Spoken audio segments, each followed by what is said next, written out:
Olá, amigos e amigas da Focalize, sejam muito bem-vindos aqui ao nosso bate-papo da sexta, espaço onde comentamos os principais temas da semana, relativo aos principais ativos do mercado e tentamos, de uma certa forma, tentar projetar o que pode acontecer. Está cada vez mais difícil de fazer isso, tendo em vista um cenário altamente tumultuado no mundo.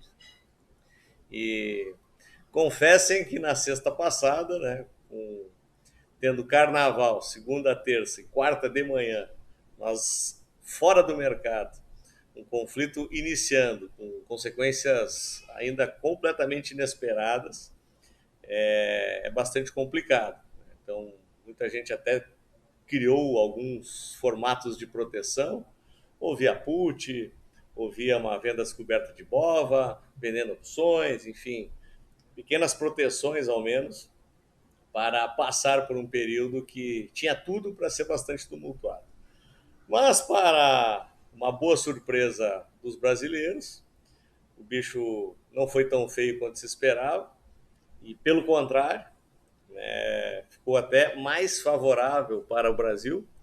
Eu fiquei acompanhando o EWS, que é o índice iShare que resume os ativos brasileiros listados lá na Bolsa de Nova York, e ele foi relativamente comportado, e tendo em vista alguns fatores que eu vou comentar com vocês agora, acabou tornando o Brasil, inclusive, uma das principais alternativas, ou porto seguro, por incrível que possa parecer, para receber ativos do mundo inteiro. E eu já vou mostrar também para vocês o gráfico de estrangeiros que vai confirmar essa tese. Mas chamou muita atenção o relatório do Credit Suisse essa semana, que tentava já desenhar desdobramentos desse conflito, e muito mais voltado para a questão dos seus investidores e o que poderia ocorrer em relação a categorias específicas de ativos, países e para onde o dinheiro deveria seguir. E o Brasil está em destaque nesse relatório por algumas razões, mas uma delas é que, no quesito emergente, quando comparado aos seus pares, a gente já falou várias vezes disso aqui no nosso bate-papo, é o que está em melhor posição hoje, inclusive com ativos baratos. Nós ainda tínhamos um câmbio que estava muito alto, agora já deu uma ajustada também, vamos falar um pouco disso, mas mesmo assim os ativos permaneceram bastante baratos. Nós temos uma taxa de juros hoje que se ajustou à questão inflacionária, ou seja, já estamos trabalhando com juros reais, em detrimento dos países do primeiro mundo, que estão enfrentando problemas inflacionários, com destaque dos Estados Unidos, uma taxa de inflação próxima a 7%, e uma taxa ainda abaixo de 2%, o que promove juros negativos. Nós já estamos com juros positivos, então tem um movimento de carry trade. Quando a gente fala das ações ainda baratas, com boas empresas, com fundamentos, atrai para o mercado acionário. O Brasil está com muitos projetos de infraestrutura sendo aprovados, tem mais dinheiro para investimento direto. Tudo isso somado, o pessoal precisa aportar o dinheiro em algum lugar, e o Brasil ainda oferece um outro quesito muito importante, que é liquidez. Capital gosta de velocidade, então se tu tem liquidez, eles têm que ter uma porta de saída rápida quando necessário for, e o Brasil oferece isso também. Então, por isso que, num determinado momento, a gente passa a ser a bola da vez. Eu vou começar a mostrar o fluxo para vocês, e olha só o que acontece aqui no fluxo. No último relatório que eu apresentei, nós estávamos com 48 bilhões de entrada. Já estamos com 58 bilhões de entrada. Manteve-se aquele ritmo de 1 bilhão por dia, sendo que teve um dia que entraram 2 bilhões. E, sob o ponto de vista de média, olha só, no pico, em 2017, nós estávamos com 83. Nesse momento, nós estamos com o maior média, o maior pico histórico de entrada de capital. Então, tem uma consistência muito forte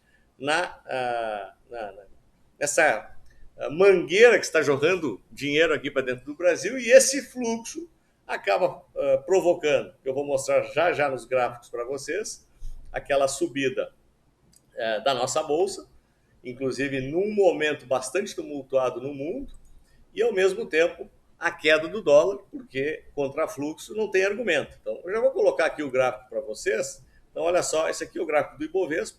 Então, olha só o que acontece já na sexta-feira, um pregão de recuperação. Na quarta-feira, subimos muito forte. Ontem chegamos a armar um pivô de alta, nosso índice marcou nova máxima muito próximo de 116 mil pontos e hoje um ajuste relativamente técnico, porque se olharmos para o volume, repare que o volume está bem abaixo da média e a bolsa vem corrigir até a nossa média de 9 dias.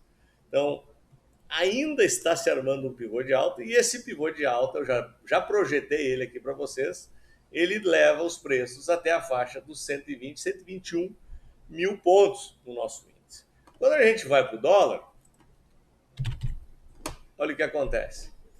Ele faz aquela repicada, falamos disso até na semana passada, pode ter um movimento de realização por parte de alguns investidores que estejam ganhando já percentuais bastante consistentes de seus ativos, e a partir daqui volta a ter pressão vendedora e testa a região do fundo lá próximo dos R$5. Hoje uma figurinha de indecisão em suporte que poderia provocar um novo repique, mas se não fizer nova máxima, essa região dos 5 pode ser testada e quem sabe pode ser até perdida. Fator muito negativo nesse processo todo, que é o nosso querido DI. Olha só o que aconteceu essa semana no DI 24, que é uma forte referência na taxa de juros do mercado. Reparem que estávamos flat durante 2 semanas e essa semana simplesmente explodiu. Isso tem um motivo único, chamado inflação. Com esse conflito, isso já está precificado, não tem como o mundo não ter inflação. Os commodities explodiram, provavelmente o preço dos fretes vai explodir, já está subindo tudo que está ligado à logística mundial e isso de um determinado momento vai ser incorporado no preço das coisas. E a partir disso, aquela ideia de que a inflação poderia estar mais controlada, que talvez o Banco Central tivesse ou pudesse, ainda dentro desse ano, não chegar, ou chega nos 12%, mas depois ainda dentro desse ano poderia começar um ciclo de retomada da baixa taxa de juros, me parece, com esse cenário inflacionário, muito improvável. E aí o mercado já precificou isso. E olha só onde quase batemos. Aqui no intraday chegamos a bater em 12,80, muito próximo do pico anterior, lá na faixa dos 13, que ainda foi lá em outubro do ano passado. Então, taxa de juros, realmente, renda fixa, continua forçando muito, mas muito a barra. E quando a gente olha para o que está acontecendo no mundo, nos ativos de risco, olha só, S&P está com 1,39 de queda, ele vem numa tendência de baixa no curto prazo, aqui até buscou, tentou uma recuperação, mas nos últimos 2 pregões não teve jeito e voltou a cair. Quando a gente olha para Nasdaq, não está muito diferente. Deixa eu colocar o gráfico da Nasdaq aqui para vocês. Olha só o que acontece. Mesmo desenho, né? Parece que foi tirado uma foto simultânea de cada um dos ativos. Mas outro dado que eu queria chamar a atenção de vocês é a média dos preços lá na Europa.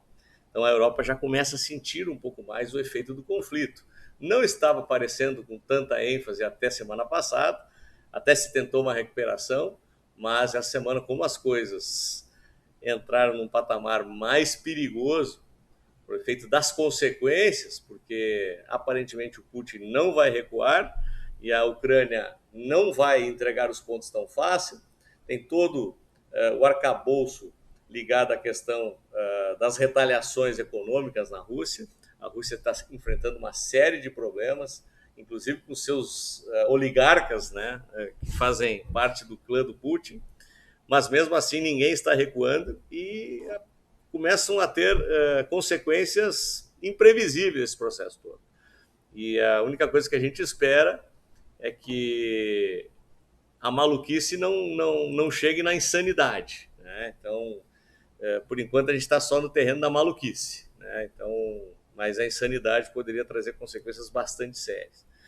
E nesse contexto todo, né, os Estados Unidos sente um pouquinho menos, a Ásia sente um pouco menos, mas a Europa, como vocês viram aí no gráfico, está já precificando com bastante ênfase os seus ativos de risco.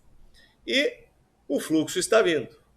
Mesmo com riscos, mesmo com a consequência, repare que a nossa bolsa permanece ainda em patamares relativamente confortáveis. O dólar ainda está baixo, ou seja, ele corrigiu bastante, está se mantendo na faixa próxima do 5. A taxa de juros é inevitável em relação à questão inflacionária, mas o Brasil, por incrível que pareça, pode ser a bola da vez para receber investimentos que circulam pelo mundo todo. Então é bastante importante que a gente fique bastante atento.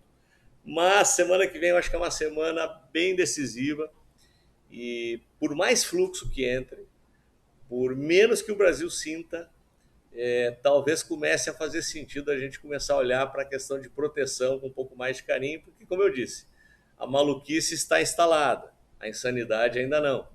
Mas se a coisa começar a piorar demais, ninguém escapa, né? É inevitável. Então, começar a dar uma olhadinha em puts, começar a pensar em operações talvez de financiamento, uma venda descoberta de BOVA11 para proteger parte da carteira, as operações de long e short, ou então estudar no detalhe cada um dos setores, né, principalmente ligado a commodities, para, quem sabe, fazer alguma movimentação nas carteiras, visando basicamente proteção. Porque eu acho que essa é a palavra de ordem a partir de agora, é pensar em proteção, porque sabe-se lá o que pode acontecer a partir da semana que vem.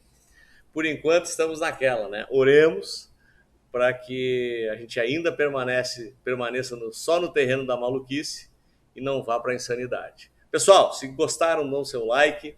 Espero vê-los no nosso próximo vídeo. Que tenham um ótimo final de semana e até lá.